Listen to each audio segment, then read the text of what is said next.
National Weather Service has issued a tsunami warning for the coastal areas of northern and central California, including the following counties: Sonoma, Marin, Napa, San Francisco, San Mateo, Contra Costa, Alameda, and Santa Clara.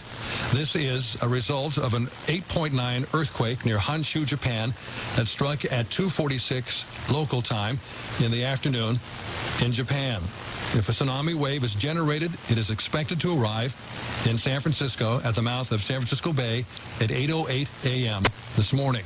The tsunami warning means a tsunami is imminent and that coastal locations in the warned area should prepare for flooding. The National Weather Service is updating conditions hourly or as conditions warrant. This concludes the activation of the emergency alert system.